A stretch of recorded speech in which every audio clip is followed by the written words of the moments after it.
अस्मद्गुरु परमगुरून् यतिवरपूर्णो सयामुनं रामं पद्माक्षणाथषडजित्सेनेशरमारमापतीन् वन्दे वृन्दावनचरं वल्लवीजनवल्लभं जयन्ती सम्भवं धाम जयन्ती विभूषणं श्रीमान् वेङ्कटनाथार्य कवितार्किकेसरी वेदान्ताचार्यवर्यो मे सन्निधत्तां सदा हृदि பஞ்சப்பரசமயம் மாற்ற வந்தோன் வாழியே மண்ணு புகழ் பூதூரான் மனமுகப்போன் வாழியே கஞ்சத் திருமங்கையுகக்க வந்தோன் வாழியே கலியனுரை குடிகொண்ட கருத்துடையோன் வாழியே செஞ்சொல் தமிழ்மறைகள் தெளிந்துரைப்போன் வாழியே திருமலைமால் திருமணியாய் சிறக்க வந்தோன் வாழியே தஞ்சப்பரகதியை தந்தருள்வோன் வாழியே செந்தமிழ்தூ புல் திருவேங்கடவன் வாழியே வஞ்ச பரசமயம் மாற்ற வந்தோன் வாழியே. நம்மலாம் வஞ்சிக்கக்கூடிய பிற மதங்கள் இருக்க, வேதாந்த மதமான நம்முடைய மதம் விசிஷ்டாத்வைத மதத்தை தவிர மற்றதெல்லாம் வஞ்சிக்கக்கூடிய மதம்தான். ஏன்னா ஒரு மார்க்கம்தான் நேரான மார்க்கம். அவாவாளுக்கு அவ்வா சொல்கிறது நேர்னு சொல்கிறது அவ்வா நினச்சிக்கலாம். ஆனால் நேரான மார்க்கம் ஒன்று தான். மற்றதெல்லாம் பரசமயங்கள் மொத்தம் வஞ்சிக்கக்கூடிய மதம் தான். ஏன்னா ஒன்று தான் சரியாக இருக்குமே தவிர மீதி எல்லாமே அவாவாளுக்கு அது சரி அப்படின்னு சொல்கிறா போல் இது இல்லை. ஏன்னா இது பிரத்யக்ஷத்தினால மாத்திரம் இதெல்லாம் தெரிஞ்சிக்க முடியாது. அதனால் நிர்தோஷமாக இருக்கக்கூடிய வேதத்தை கொண்டு தான் தெரிஞ்சிக்க முடியும். வேதத்தை கூட எங்கேயோ ஒரு இடத்துல பார்த்துட்டு தனக்கு தோணின அர்த்தத்தை சொன்னால் பிரயோஜனம் இல்லை. அதனால் முழுசாக எல்லாத்தையும் சொல்லி இந்த இடத்துல வேதம் என்ன சொல்கிறது, அந்த இடத்துல வேதம் என்ன சொல்கிறது, இதுக்கு தாத்பரியம் என்ன, அதுக்கு தாத்பரியம் என்ன அப்படின்றதெல்லாம் நல்ல யுக்திகளை கொண்டு ஸ்தாபிக்கணும் வேதத்தை. அதனால் இதிகாச புராணங்கள்லாம் கொண்டு ஸ்தாபிக்கணும், தர்மசாஸ்திரங்களை கொண்டு ஸ்தாபிக்கணும், நியாயம் மீமாம்சமெல்லாம் இது. அதனால் அது ஒரே மார்க்கம்தான். அந்த ஒரு மார்க்கத்தை இவர் காண்பிக்கிறார். அந்த ஒரு மார்க்கத்தை காண்பிக்கச்சே இத்தரால் சொல்லக்கூடிய மதத்தில் அவள் சொல்கிறதே ஒன்றுக்கு ஒன்று முரணாக இருக்குது, அவள் சொல்கிறதுக்கும் செய்கைக்கும் எப்படி முரணாக இருக்குது அப்படின்றத சொல்லி இந்த நல்வழியை காமிச்சு மாத்துறார். அதாவது அவளும் தங்களுடைய மதத்தினுடைய மாறான போக்கை தெரிஞ்சுண்டு அவளும் இந்த வழிக்கு வரலாம். மற்றவாள்லாம் அதில் போய் விழாதபடி அதை தடுத்து இந்த வைதிக மார்க்கத்துக்கு வந்து வேத மார்க்கத்துக்கு வந்து நல்வழியை பெருமாள் திருவழியை அடையக்கூடிய வழியை காண்பிக்கிறார். அதில் சார்வாக மதத்தை முதல்ல கண்டித்தார். லோகாயத்திக மதம்னு பேர். அவன் பார்க்குறது ஒன்று தான், மீதி எதுவுமே கிடையாது, பிரத்யக்ஷம் ஒன்று தான் சரி, மீதி எல்லாம் போய் அப்படின்னு சொல்லக்கூடியவன். அதுக்கு அடுத்தது பௌத்த மதம். அந்த பௌத்த மதம் எல்லாம் சர்வம் சூன்யம் அப்படின்னு சொல்கிறவன். ஆனால் அந்த பௌத்தரில் புத்தருக்கு 4 சிஷ்யாள், மாத்தியமிகன், அப்புறம் யோகாச்சாரன், சௌத்ராந்திகன், வைபாஷிகன் அப்படின்னு 4 பேர். அந்த 4 பேரில் முதல்வன் மொத்தம் சூன்யன்னு சொல்கிறவன். ரெண்டாவது இருக்கக்கூடியவன் யோகாச்சாரன்றவன் ஞானம் மாத்திரம், அதுவும் க்ஷணிகம், அது தீபஜாலை போல் தொடர்ச்சியாக இருக்கிறதுனால தொடர்ந்து இருக்கா மாதிரி தெரியுதுன்னு சொல்கிறவன். மூன்றாவது சௌத்ராந்திக மதம். அதை தான் அந்த மதத்தினுடைய கொள்கையெல்லாம் என்ன அப்படின்றத இது பண்ண, ஏற்கனவே கொள்கை என்ன, அந்த கொள்கையினுடைய மாறுதலான தன்மை என்ன, முன்னுக்கு பின் முரணாக என்ன இருக்கான்னு அதை பாசுரத்தை கொண்டு தான் நாம் திட்டமாக தெரிஞ்சுட்டுருக்கோம் எல்லாத்தையுமே. ஏன்னா ஒவ்வொரு மதத்தினுடையும் மேலெழுந்த வாரியாக அதனுடைய தோஷம், மேலெழுந்த வாரியாக இல்லை, தோஷம் தெரியிச்சே தோஷம் பூர்ணமாகவே தெரியுது. அதுலேருந்து விலகிறத கொஞ்சம் போகிறோம் இதுவாக சுருக்கமாக தெரிஞ்சுக்கிறோம். அந்த சௌத்ராந்திக மதத்தை இப்போ அந்த பாசுரங்களை நாம் சேவிக்கணும். முதல் ஆரம்ப பாசுரத்தில் எப்பவுமே அந்த மதத்தை கண்டிக்கிறது, முடிவு பாசுரத்தில் அந்த மதத்தில் இருக்கிற தோஷத்தை ஆரம்ப பாசுரத்தில் சொல்கிறது, முடிவு பாசுரத்தில் அந்த தோஷங்கள்லாம் எப்படி இதுவாக இருக்குது, அவள் எப்படி சொல் செய்கைகள்லாம் வேறாக இருக்குது அப்படின்றத சொல்கிறார். இந்த சௌத்ராந்திக மதத்தில் அவன் என்ன பண்ணுறான்னா, முதல்ல இருக்கவன் எல்லாம் சூன்யம்னு சொன்னான், ரெண்டாவது இருக்கும் பிரத்யக்ஷத்தை மாத்திரம் ஒத்துண்டான், மூணாவது இவன் என்ன பண்ணுறான்னா பிரத்யக்ஷத்தில் காணப்படக்கூடிய வஸ்துவை மாத்திரம் ஒத்துண்டு அது க்ஷணம் அப்படின்னு சொல்கிறான், க்ஷணிகம்னு சொல்கிறான். வஸ்து ஞானத்தை உண்டு பண்ணுறது, அந்த வஸ்து ஞானத்தை உண்டு பண்ணி அந்த ஞானத்தில் தன்னுடைய நிறம் முதலியவைகளை விடுறது, அதாவது காண்பிக்கிற மாதிரி இது பண்ணுறது அப்படின்னு சொல்கிறான். அப்புறம் இந்த நிறம் முதலியவைகள் தான் இந்த ஞானத்தினால் அனுபவிக்கப்படுறது. எல்லாமே க்ஷணம், வஸ்துவும் க்ஷணம், ஞானமும் க்ஷணம். அதுலேருந்து தெரியக்கூடியதான இந்த நிறம் முதலியவைகள், அந்த நிறம் முதலியவைகளை இந்த ஞானம்ன்றது தான் க்ஷணிகம், எல்லாமே க்ஷணம், அதை ஞாபகம் வச்சுக்கணும். அந்த க்ஷணிகமான ஞானம்ன்றது தான் ஆத்மா, அதுதான் இந்த நிறம் முதலியவைகளை அனுபவிக்கிறது அப்படின்னு, எல்லாம் க்ஷணமாகிறது அப்படின்னு சொல்லக்கூடிய அவனுடைய சித்தாந்தம். இப்போ பாசுரத்தை சேவிப்போம். பொருளொன்றிலதென்னு போதம் ஒன்றும் கொண்ட பொய்யரை நாம் தெருள் கொண்டு தீர்ந்த பின் காண ஒண்ணா பொருள் தேடுகின்றா மருள் கொண்ட சூதுரைக்கும் சௌத்திராந்திகன் வன்னிக்கை நாம் இருள் கொண்ட பாழுங்கிணறென்று இகழ்ந்தோட இயம்புவமே. அதாவது பூர்வத்தில் எந்த மதத்தை கண்டித்தார், யோகாச்சாரனை கண்டித்த விஷயத்தை முதல் பாதி பாட்டில் சொல்லி இந்த மதத்தை கண்டிக்கிறதுக்கு நாம் ஆரம்பிக்கிறோம்.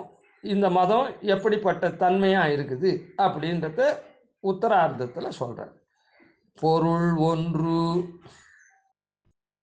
இலதென்னு போதமன்னும் கொண்ட பொய்யரை நாம், அதாவது வெளிப்படையான வஸ்து ஒன்றும் கிடையாது. யோகாச்சாரன் என்ன பண்ணுறான், ஞானம்தான் முதல் காரன், சூன்யம்னு சொன்னான். இப்போ அதை சொல்லலை, அதான் முதல்ல இருக்கவன் மாத்தியமிகன் சூன்யம்னு சொன்னான். ரெண்டாவது இவன் சூன்யம்னு சொல்லாத க்ஷணிகம், இந்த வெளிப்பொருள் அதெல்லாம் இருக்குதே, அதெல்லாம் இல்லை, ஞானம் மாத்திரம்தான் உண்மை அப்படின்னு அவன் சொல்கிறான்.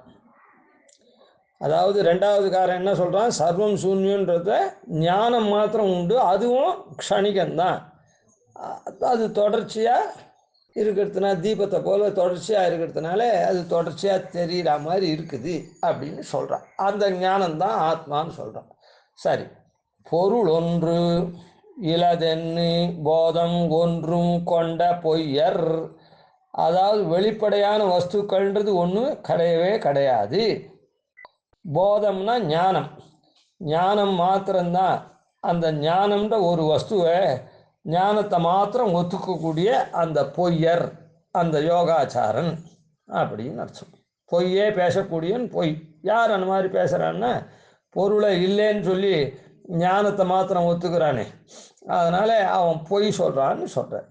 காரணம் என்னென்ன, பிரத்யட்சமாக பொருள் தெரியுது, ஞானத்தை மாத்திரம் அவன் ஒத்துக்கிறான், அறிவை மாத்திரம். சரி, அந்த பொய்யரை, யோகாச்சாரனை நாம் தெருள் கொண்டு தீர்ந்த பின், தெருள்னா ஞானம், அதான் அந்த யோகாச்சாரனே சிறந்த ஞானத்தை கொண்டு, நல் ஞானத்துக்கு தெருள்னு பேர். அதனால் வேதாந்தங்களில் சொல்லக்கூடிய சிறந்த ஞானத்தை கொண்டு தீர்ந்த பின் அவனை கண்டித்த பின்பு காண ஒண்ணா பொருள் தேடுகின்றா, பிரத்யக்ஷத்தினால அறிய முடியாத வஸ்துவை உண்டுன்னு அங்கீகாரம் பண்ணுறான். அதான் காண ஒண்ணா பொருள் தேடுகின்றான். இவன் என்ன பண்ணுறான்னா, வெளிப்பட பொருளை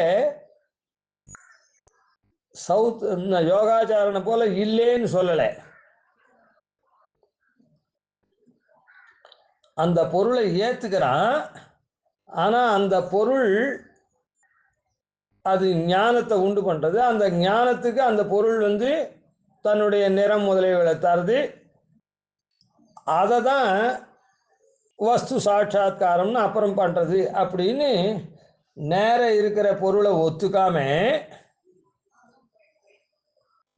அதை அறிய முடியாத அந்த வஸ்துவை இவன் தேடுறான். அப்புறம் அனுமானத்தினால அதாவது தேடுறான். அதாவது இந்த பொருளாகப்பட்டது க்ஷணிகம், இந்த பொருள் ஞானத்தை உண்டு பண்ணுறது. அந்த ஞானத்தில் தன்னுடைய நிறத்தெல்லாம் தன்னுடைய குவாலிட்டியெலாம் விடுறது. அதை தான் நாம் இந்த அறியறது. அதை அறியறதுனால வஸ்து சாட்சாத்காரம் அப்படின்னு சொல்கிறது நேற்று பார்த்தோம். அதான் காண ஒன்னா பொருள் தேடுகின்றா. பிரத்யக்ஷத்தினால் அறிய முடியாத வஸ்துவை உண்டுன்னு சொல்லி அதை அனுமானத்தினால தேடுகின்றன்னா என்ன அர்த்தம்? பிரத்யக்ஷத்தினால பார்க்க முடியாது, அதனால் அனுமானிக்கிறான். இப்படி இருக்கும், அப்படி இருக்கும், அப்படி இருக்கும்ன்றது. அதுதான் தேடுறது. இங்கே இருக்குமோ அங்கே இருக்குமோன்னு ஒரு வஸ்துவை இங்கே வச்சா போல இருக்குது, அங்கே வச்சா போல இருக்குது. இல்லை, இந்த இடத்துல இந்த வஸ்து ஏதோ ஒரு புஷ்பம்னு வச்சுப்போம்.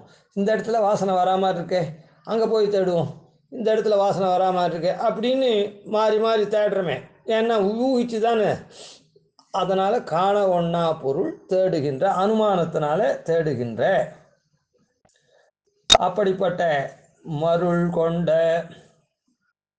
அஜானத்தை கை கொண்டு இருக்கக்கூடிய கை கொண்டு அவன் என்ன பண்ணுறான்? சூதுரைக்கும் கபட யுக்தியெல்லாம் சொல்கிறான். அப்படிப்பட்ட சொல்லக்கூடிய சௌத்திராந்திகன், சௌத்திராந்திகன் இருக்கானே அவனுடைய வன்னிக்கை. வன்னிக்கைனா வர்ணிக்கை. தன்னுடைய மதத்தை பற்றி அவன் வர்ணனம் பண்ணுறானே, இப்படி என்னுடைய கொள்கை இதுதான் சரி அப்படின்னு வர்ணனம் பண்ணுறானோ இல்லை. ஒரு விஷயத்தை பற்றி சொல்கிறதுன்றது வர்ணனம் பண்ணுறது. அதான் வன்னிக்கை. நாம் அப்படி அந்த நாம் என்ன அவனுடைய மதம் எப்படி இருக்குதுன்னா, இருள் கொண்ட பாழுங்கிணறுன்னு, இருள் நிறைந்த பாழுங்கிணறை போல இருக்குது அப்படின்னு ஜனங்கள் நினச்சி இகழ்ந்தோட அதை வெறுத்து விலகும்படியாக நாம் இயம்புவோம், கண்டிப்போம் இந்த அதிகாரத்தில் அப்படின்னு சொல்கிறோம். இருள் கொண்ட பாழுங்கிணர் அப்படின்னு ஏன் சொல்கிறாருன்னா, பாழுங்கிணர் அது பாழுங்கிணர், அதில் ஒன்றுமே இல்லை. எதனா வஸ்து இருந்தால் தானே, ஜலம் இருந்தால் தானே கிணத்துக்கு அழகு. அது இல்லாதது பாழுங்கிணர். அதை போல தான் இவன் அந்த வஸ்து சாட்சாத்காரம்னு சொல்கிறானே. அந்த அனுமானத்தினால ஒரு வஸ்துவை சாதித்து அது சாட்சாத்காரம் பண்ணுறேன்னு சொல்கிறதெல்லாம் பாழுங்கிணத்தில் போய் ஜலம் எடுத்துட்டு நம்ம இது பண்ண முடியுமா? இல்லை கிணறுல இறங்கி தீர்த்தாமாடி அதெல்லாம் பண்ண முடியுமா? எதுவுமே பண்ண முடியாது, எதுக்கும் உபயோகப்படாது. அந்த மாதிரி இவன் மதம் இருக்குது. அது மாத்திரம் இல்லை, அது பாழுங்கணன்னு சொல்லிட்டு ஒதுங்குவானா முடியுமா? இருளாக இருக்குது. அதனால் இருள் கொண்ட ஒரு இந்த இடத்துல இந்த இருட்டில் ஒரு பாழுங்கிணறு இருக்குன்னா யாருன்னா அங்கே போகிறதுக்கு, அந்த வழியாக போகிறதுக்கு முற்படுவாளோ? படமாட்டான். காரணம் என்னென்னா, எந்த இடத்துல பாழுங்கிணறு இருக்குதுன்னு தெரியாது. தவறி விழுந்துட்டா அதோடு தீர்ந்து போச்சு. நல்ல கிணறாக இருந்தால் அதுலேருந்து மீண்டு வரலாம். பாழுங்கிணறாக இருந்தால் மீண்டே வர முடியாது. அதுலேருந்து மீண்டு வர முடியாது, சகதியாக இருக்கும், அப்புறம் புதராக இருக்கும், அதுக்கப்புறம் பாம்பு தேள் அதெல்லாம் இருக்கும். அதனால் அதுலேருந்து போனால் மீண்டே வர முடியாது.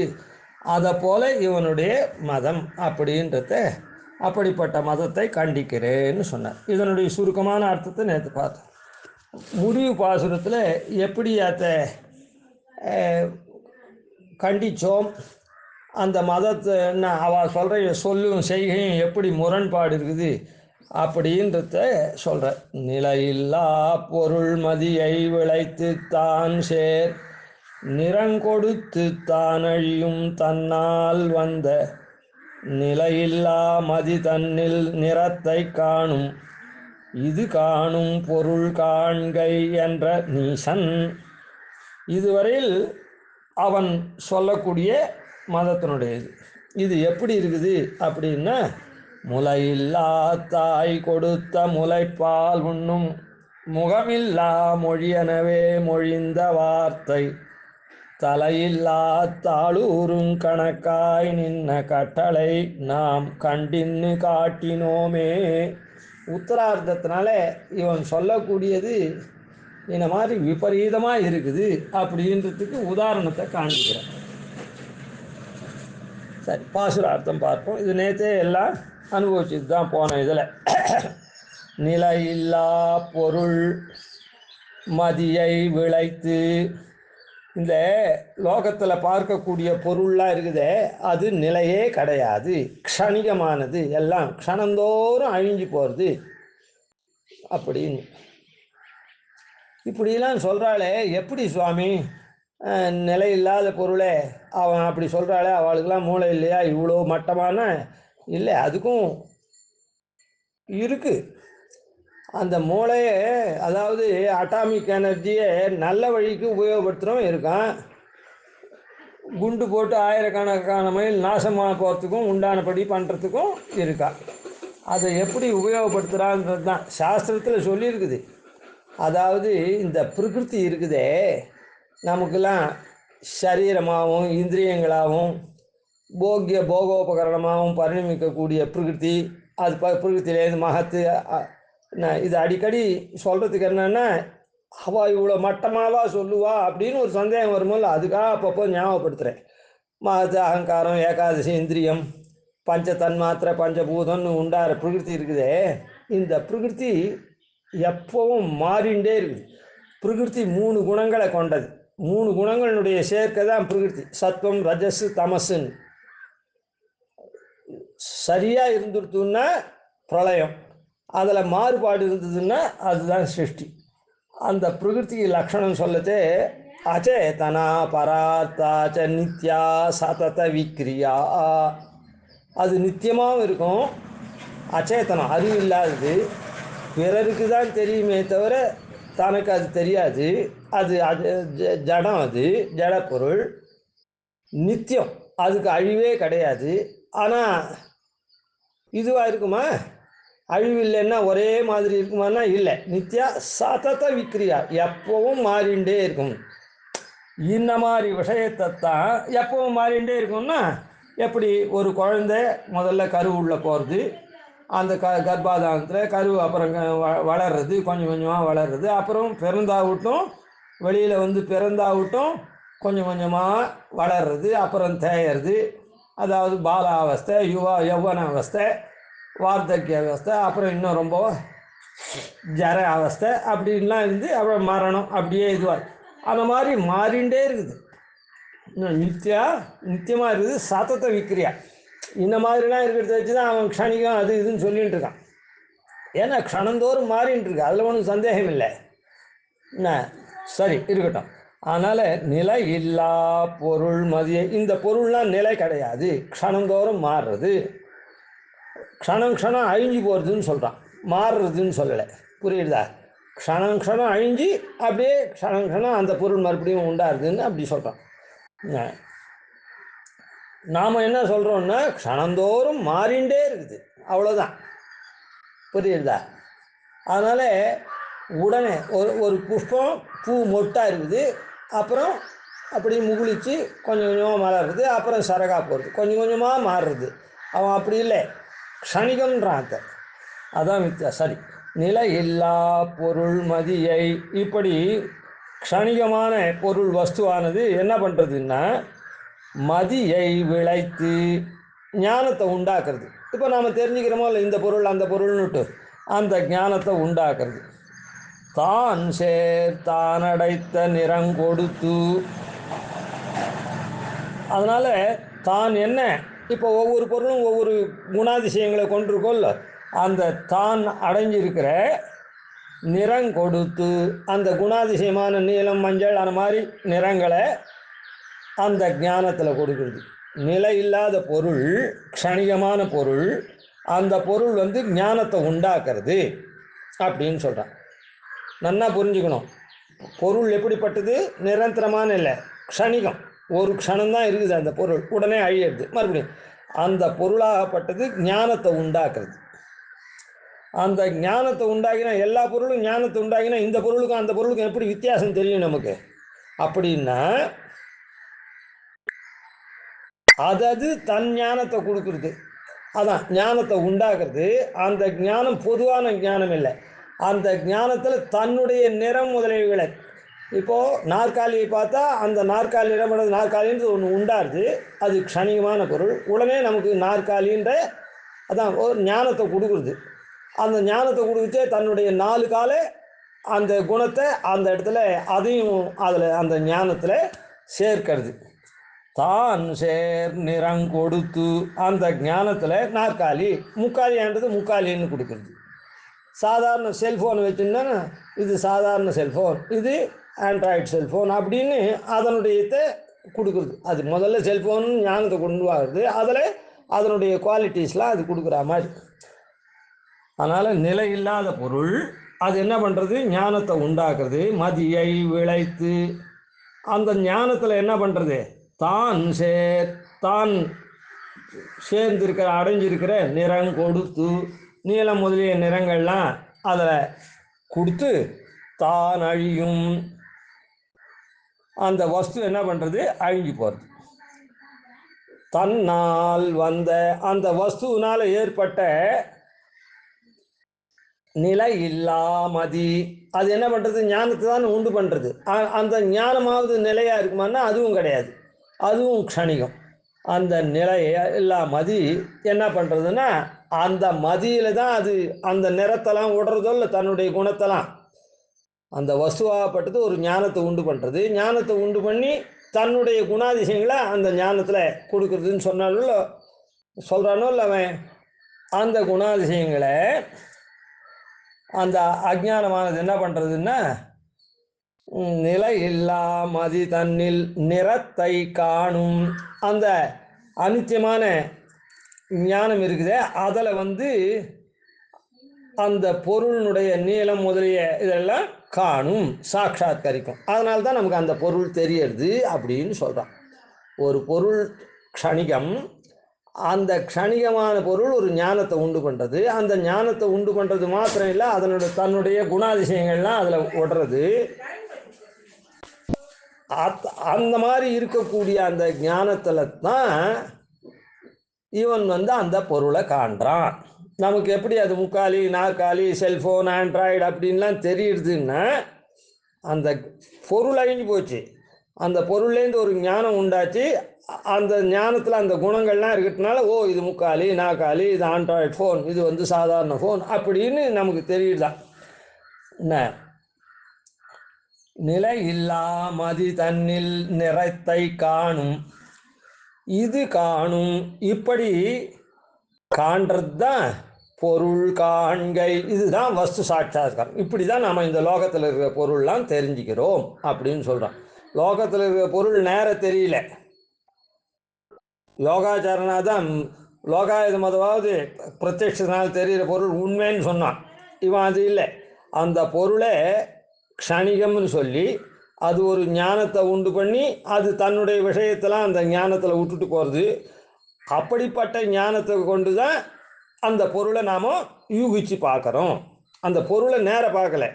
இந்த ஞானத்தில் அந்த பொருள் விட்டுட்டு போன அந்த குணாதிசயங்கள்லாம் இருக்குது, அதை கொண்டு அந்த வஸ்துவை நாம் சாட்சாத்காரம் பண்ணுறோம் அப்படின்னு சொல்கிறான். எப்படி பொருள் நேரம் இருக்குது அப்படி இருந்துச்சே, இப்படி என் ரூட்னு சொல்கிறவன் இந்த மாதிரி இந்த மதியம் என்ன ஞானமும் இதுதான் க்ஷணிகம்தான். அதனால் இதுதான் பொருள் காண்கை, இதுதான் வஸ்து சாட்சாத்காரம் அப்படின்னு சொல்கிறான். இப்படி சொல்கிற இந்த சௌத்ராந்திகன் இருக்கானே, பொருளும் க்ஷணிகம், அது ஞானத்தை உண்டு பண்ணுறது, அதில் தன்னுடைய நிறத்தெல்லாம் கொடுக்கறது. அந்த ஞானமும் க்ஷணிகம். இந்த ஞானமாகப்பட்டது அந்த நிறம் முதலியவர்களை கொண்டு அந்த வஸ்து அறியறதுன்னு சொல்கிறான். நான் இந்த ஞானமும் க்ஷணிகம் இப்படி இருக்கிறதுனால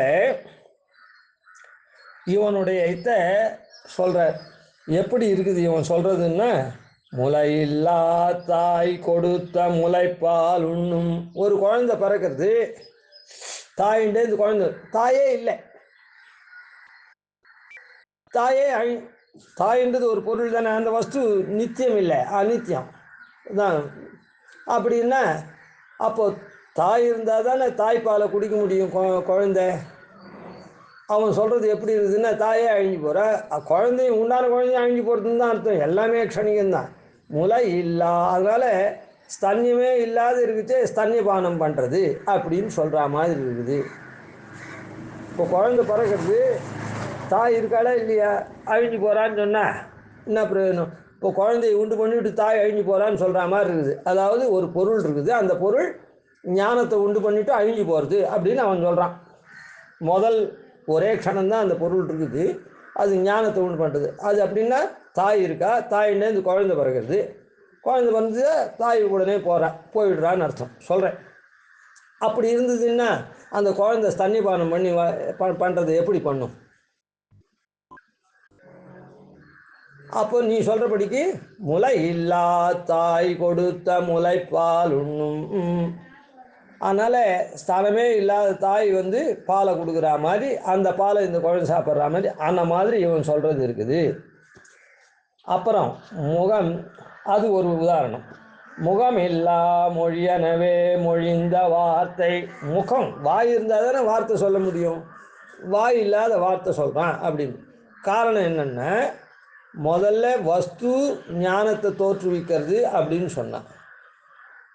அந்த வஸ்து க்ஷணிகம்னு சொன்னதுக்கு முதல் உதாரணம் முளை இல்லா தாய் அப்படின்றது சொன்னார். இப்போ என்னென்னா, முகம் இல்லா மொழி எனவே இந்த ஞானமாகப்பட்டது நான் அதனிடத்துல வந்து ஒரு நிறத்தெல்லாம் அது கொடுத்துட்டு போகிறதுன்னு சொல்கிறானே, அதை தானே இவன் பார்க்குறான்னு சொல்கிறான் வஸ்து சாட்சாத்காரன். இப்போது இந்த ஞானமும் க்ஷணிகம்னு சொல்கிறான். அந்த நிறமெல்லாம் மாத்திரம் எப்படி இருக்கும் அங்கே, அதுவும் க்ஷணத்தில் அழிஞ்சு போகிறதோ இல்லை.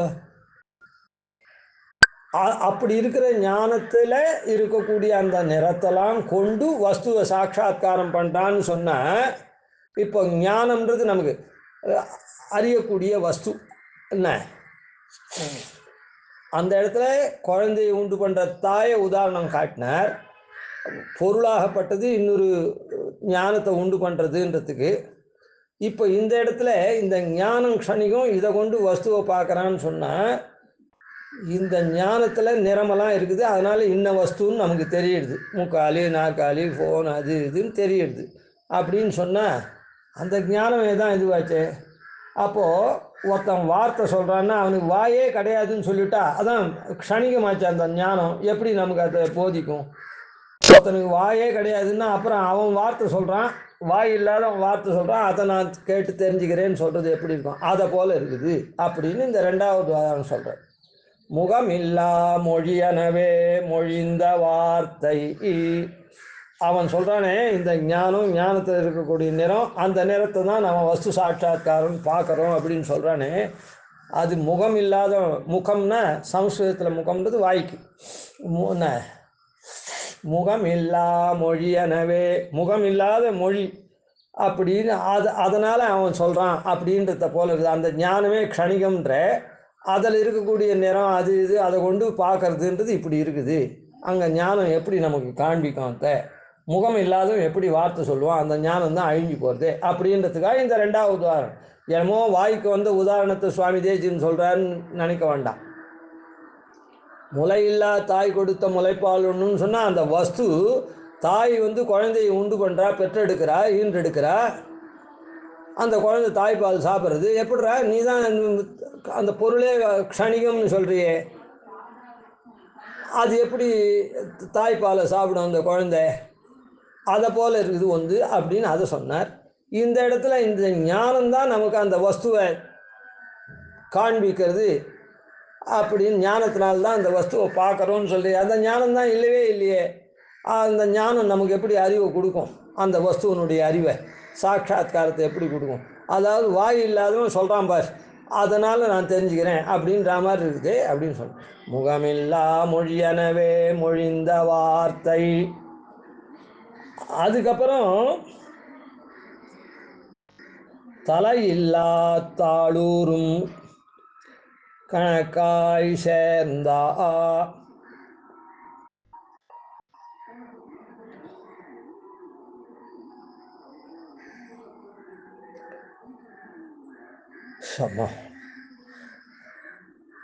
தலையில்லா தாளூரும், தலையே இல்லாத பாதங்கள் நடக்கிறது அப்படின்னு சொல்கிறான். அதாவது இவன் சொல்கிறது என்னன்னா, இந்த வஸ்து சாட்சாத்காரம் பண்ணி அந்த வஸ்துவை நாம் தெரிஞ்சுட்டு அனுபவிக்கணும்னு அர்த்தம். வஸ்து சாட்சாத்காரம், ஒரு வஸ்துவை நாம் தெரிஞ்சுட்டோன்னா என்ன பண்ணுவோம்? அந்த வஸ்துவை அனுபவிக்கிறோம்னு அர்த்தம் இல்லையா? அந்த வஸ்து எப்படி அனுபவிப்போம்? எல்லாம் தான் க்ஷணிகமாச்சே, தலையே கிடையாது. அதான் உடல்ல தலை இருந்தால் தானே துண்டிக்கப்பட்ட உடல் எங்கன்னா நடக்குமா?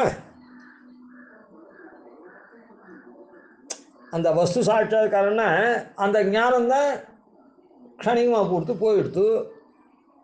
அதுலேருந்து நீ ஒரு வஸ்து சாட்சாத்காரன், அதுவும் க்ஷணிகம் தானே. அந்த ஞானம் இருக்கிற வரையில் தானே எல்லாமே ரெண்டாவது க்ஷணத்தில் தான் நடக்கக்கூடியது. அதுவே முதல் தப்பு. அது முதல்ல இவனெலாம் கண்டிக்கச்சேவே வந்துடுத்து. அப்படியே இருந்தால் கூட அது க்ஷணிகம். அப்போ எப்படி அதை அனுபவிக்க முடியும்? எல்லாமே க்ஷணிகமாச்ச பொருள் எல்லாம், அப்போ அனுபவிக்கவே முடியாதே. அதான் எப்படி முண்டமாக இருக்கிற சரீரம் நடக்குமா? தலையோடு இருக்கக்கூடிய சரீரம் தான் நடக்கும்.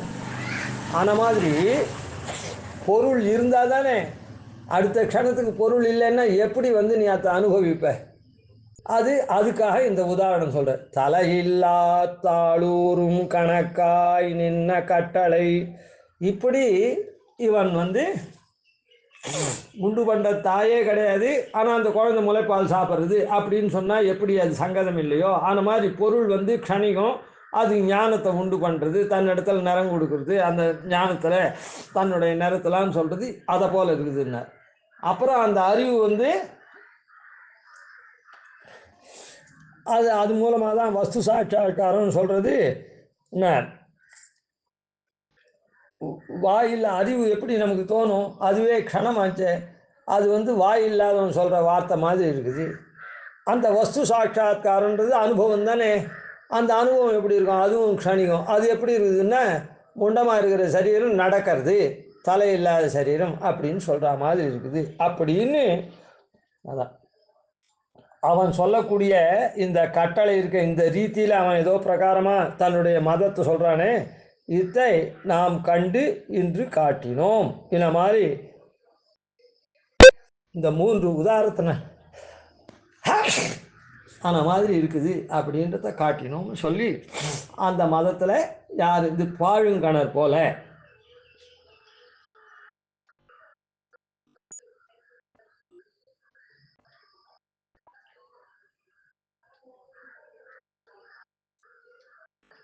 காண முடியாத பொருளை இந்த மாதிரி